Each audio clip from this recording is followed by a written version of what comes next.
नमस्कार मित्रांनो, माझ्या आजच्या व्लॉगमध्ये तुमचं खूप खूप स्वागत. आज मी निघालो आहे लोहगड किल्ल्याकडे. खूप छान विशाल आणि ऐतिहासिक असा हा किल्ला आहे. इथला प्रत्येक दगड इतिहासाचा एक वेगळाच अनुभव करून देतो. तोच अनुभव आपण आज एकत्र घेऊया आणि खूप मजा करूया. चला मग आता निघूया. लोहगड किल्ला हा पुण्याजवळ लोणावळ्याच्या परिसरात आहे.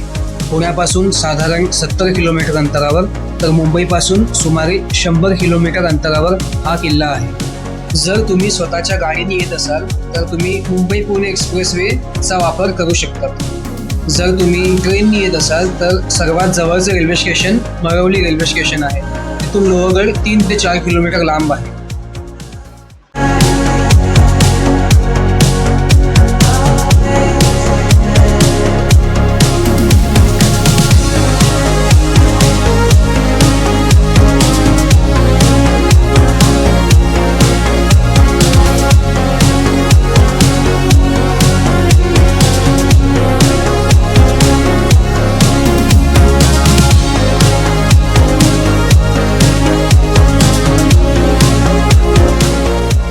तर मी आता मुंबई पुणे एक्सप्रेसवेवरती आहे आणि जर माझ्या लेफ्ट साईडला बघाल तुम्ही इथून तर इथे लोहगड किल्ला आपल्याला नीट दिसतोय.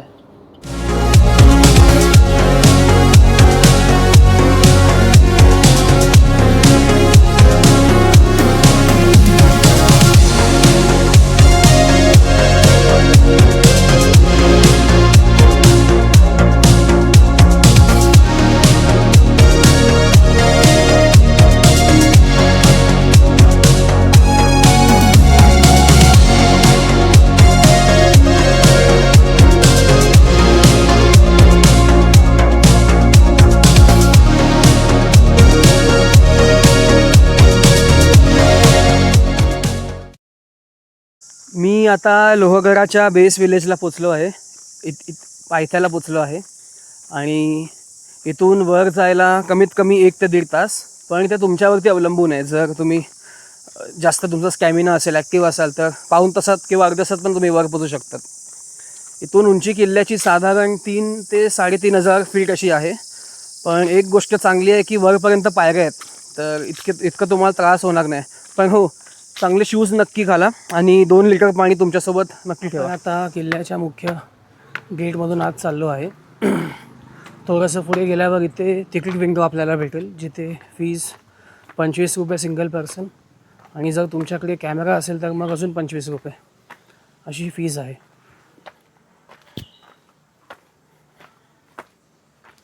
किल्ल्यावरती माकडांची संख्या खूप जास्तच आहे. तर एक सजेशन असं असेल की बॅगेमध्ये वरती खायचं सामान किंवा पाण्याच्या बाटल्या अशा ठेवू नका, नाही तर माकडं ते घेऊन जातील.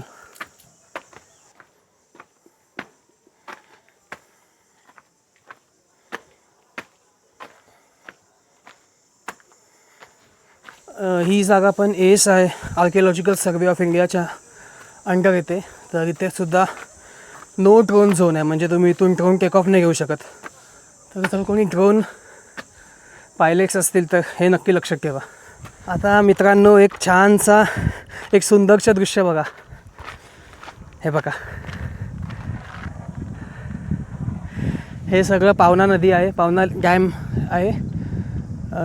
तिकडून पावना नदी वाहत येते पुण्यावरून. इथून आपल्याला विसापूर किल्ला दिसतोय. हे कामशेतचं डोंगर आहे या बाजूला. हे इथे तिकोणा किल्ला दिसतोय, ही पावना. या बाजूला तुंग किल्ला आणि त्या बाजूला मोरगिरीचा किल्ला. असं हे कमीत कमी 4-5 किल्ले आणि पावना नदी इथून एकदम स्पष्ट दिसते सकाळी. आणि तुम्ही बघाल तर इथे धुकं पण चांगलं आलं आहे. शब्दात मला सांगता येत नाही, पण खूप सुंदर असं वातावरण झालं इथे तयार.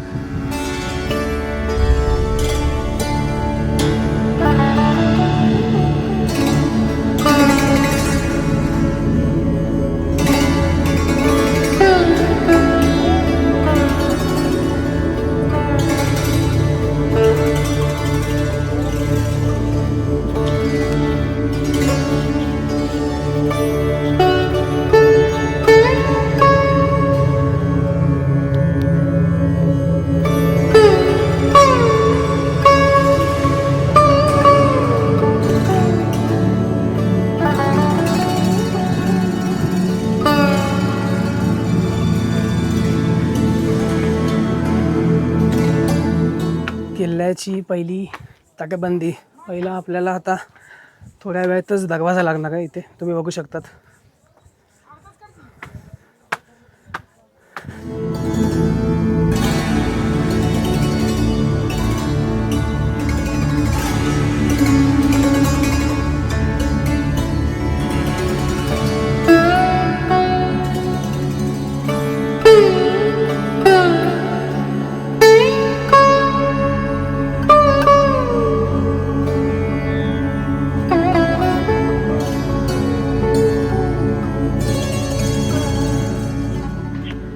आता आपण पोचलो आहोत लोहगड किल्ल्याच्या पहिल्या दरवाज्यावर, गणेश दरवाजा. लोहगडावर एकूण 4 मुख्य दरवाजे आहेत आणि त्यापैकी हा पहिला दरवाजा. याच दरवाजातून किल्ल्यात प्रवेश सुरू होतो. आत आल्यावर आपल्याला या बाजूला थोड्या काही तोफा दिसत आहेत छोट्या छोट्या.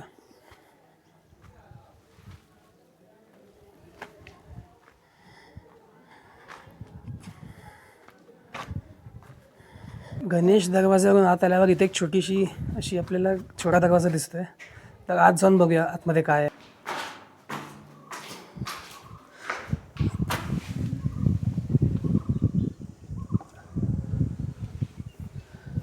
तर मित्रांनो बघितलं, हे सगळे बेसिकली तोफ ठेवायची जागा आहे. शत्रू आला असेल तर इथे तोफ लावून तुम्ही पायथ्याला निशाणा घेऊ शकत होतात.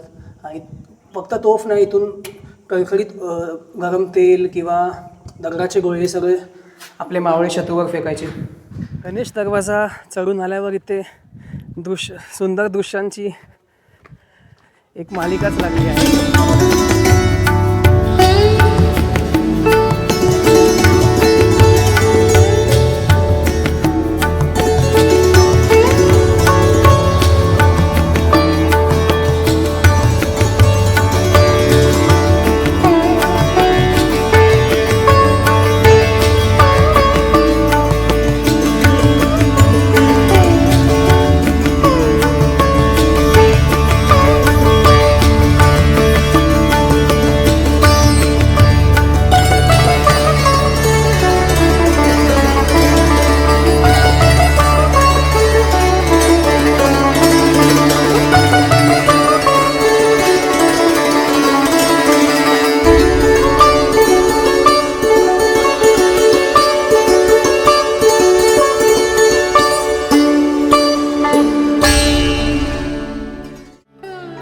आता आपण आलो आहोत लोहगड किल्ल्याच्या दुसऱ्या दरवाज्यावर, नारायण दरवाजा. पहिल्या दरवाजानंतर हा दुसरा महत्त्वाचा प्रवेशद्वार आहे. इथून किल्ल्याची सुरक्षा अजून मजबूत होते.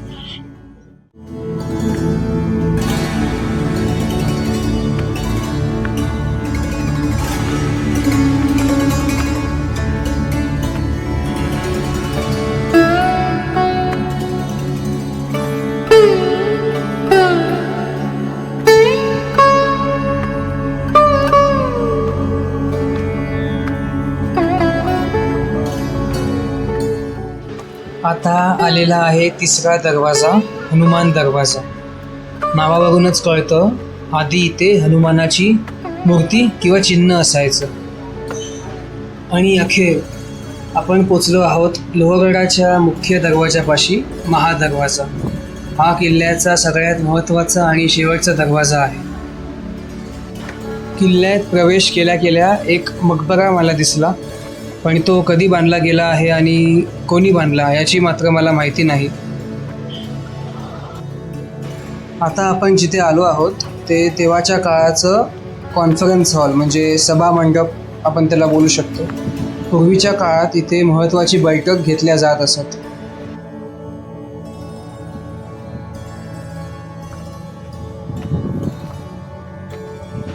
या जागेचं नाव राजा राणी महल असं आहे. तर बहुतेक नावाच्या प्रमाणे इथे 2 किंवा 1 महल असेल, खास राजा आणि राणीसाठी.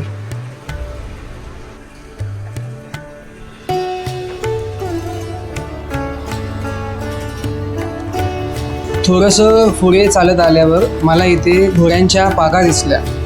तर पूर्वीच्या काळी गडावरती जे घोडे ठेवले जात होते ते या जागेवर बहुतेक ठेवले जात होते.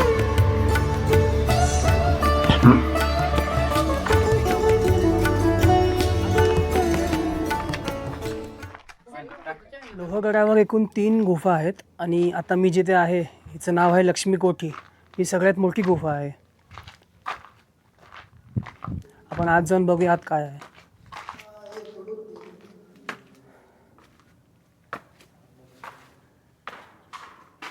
इथे आपल्याला अजून एक गुहा दिसली आहे आणि हे आपले काही मित्र आहेत इथे किल्ल्यावर भेटलेले. त्यांनी इथे मासे शोधलेत. आता मासे दिसणार नाही आहात पण या गुहेत पाणी आहे आणि या पोरांनी इथे मासे शोधून काढलेत. हाय करा.